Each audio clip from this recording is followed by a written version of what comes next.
Allah says that Allah is not ashamed to give the example even of a fly. And those who believe, whenever Allah gives an example, they know Allah has a reason to give an example. They will contemplate, think about, with humility, they will think about the example Allah gave and try to learn the lesson from the example.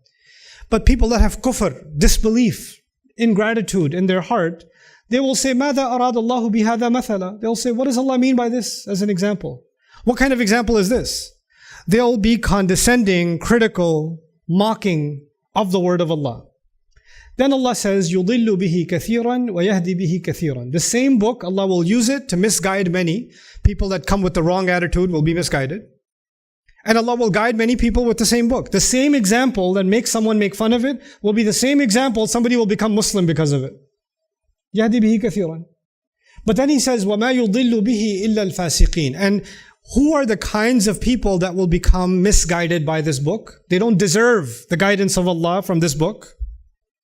Allah says about them, Allah will not allow anybody to be misguided through this book except those that are fasiqeen. Fasiqeen. So for a moment, I want you to think about the word fasiqeen before I go further. So this is not the ayah I want to talk to you about. This is the ayah before. Yeah? But let's focus on the word al-fasiqeen for a second. There are two words in Arabic that are closely related to each other. There's fasad with a dal at the end and fisq or fusuq with a qaf at the end. So fasada and fasaqa. Food, like an apple, if it goes bad on the inside, it still looks good on the outside. Looks good on the outside. That's fasid. It's fasid. You won't know that it's bad until you cut it open and you find that there's worms inside or there's a problem. And that's fasid. Fasiq is when you can already tell the food has gone bad from the outside. Meaning the corruption inside was so bad that it came out. So when someone is a fasid, they have corruption inside them and maybe you don't even see it. You don't see the corruption. That's a fasid.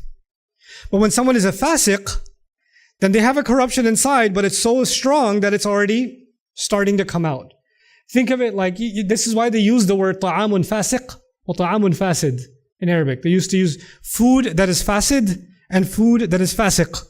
Food that's fasid, it's bad, but you can't tell until it's too late, until you took a bite. Food that is fasiq, you're not even going to go near. The smell will already get you. The look will already get you. The insects, the worms, whatever, you can tell. I'm not going to go near that. Okay. Allah is saying in this ayah, the people Allah will misguide are so corrupt, you can even see their corruption. Because He didn't say al-fasideen, He said al-fasiqeen. That's the word He used. But in this ayah that I want to talk to you about today, Allah is going to define the fasiqeen. Who are these people that are so corrupt that they don't even deserve the guidance from Allah's revelation?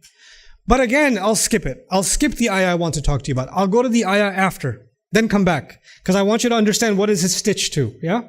What's woven it? What's it woven inside?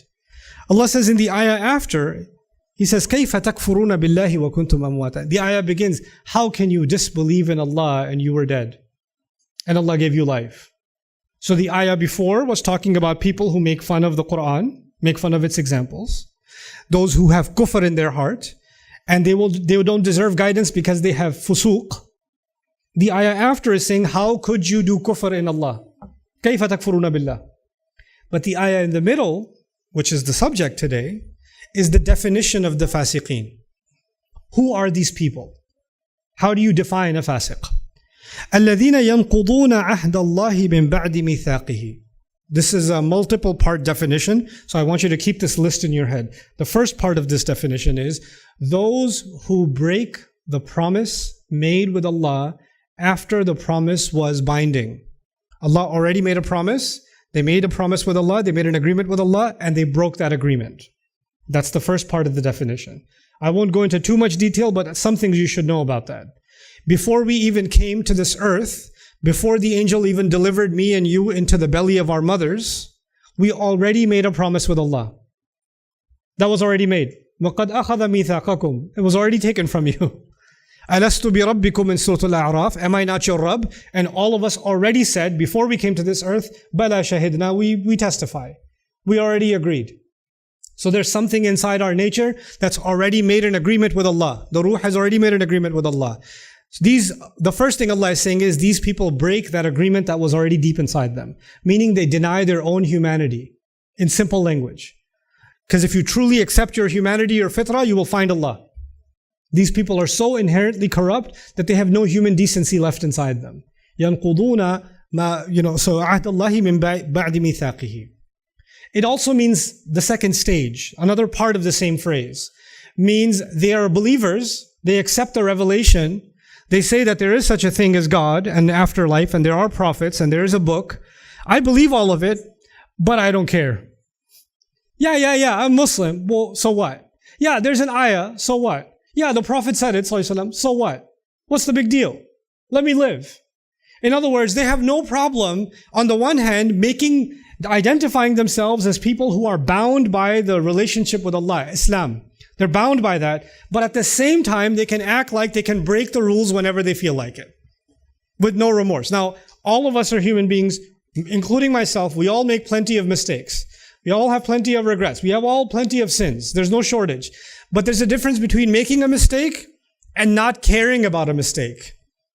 There's a big difference between them. These people, they just break the ties whenever they feel like it. Anyway, so the first part of the definition of the fasiq is they don't care. They break the tie made with Allah whenever they feel like it. What does that look like? It looks like, hey, Allah wants me to pray 5 times a day. Okay, I'll pray 5 times a day. Allah wants me to stay away from certain things that are haram.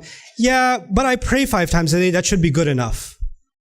So I'm going to keep some things that Allah says. Other things I could just, break them when I feel like it. That doesn't go with my personal preference. So I can just violate whichever string, hold on to whichever parts of the deen, and let go of whichever parts of the deen based on my own personal preference. Either we surrender to this contract or we don't. Now, in law, whenever you have a contract, if you have a contract that's financial in nature, a legal contract, an employment contract, whatever kind of contract, it has clauses, right? It has conditions. If you don't get to say, I like conditions A, B, and C, but D, E, and F, I don't care. At least I do A, B, and C. No, if you break any one of those clauses, the contract is violated. You're going to court. Because that's what a contract is. Those who violate the contract doesn't mean they violate all of it. They're just selective about their violations. They're selective. So I could violate one part, you could violate a different part, and we just get to feel good about ourselves because at least I still do A, B, and C. At least, but nobody can go to court and tell the judge, look, there are 5 clauses, but 4 of them I'm pretty good. So you should let me off the hook. Look, there's a driver's license. I stop at every stop sign. I stop at every red light, but I never indicate when I change lanes. And I drive on the opposite side of a one-way street. So what? I stop at every red light. That's good enough, right? That logic doesn't work. They violate the conditions that allowed you to have a license. That's the first thing. Because their corruption comes out, al-fasiqeen. The second gets scarier. It's more unexpected.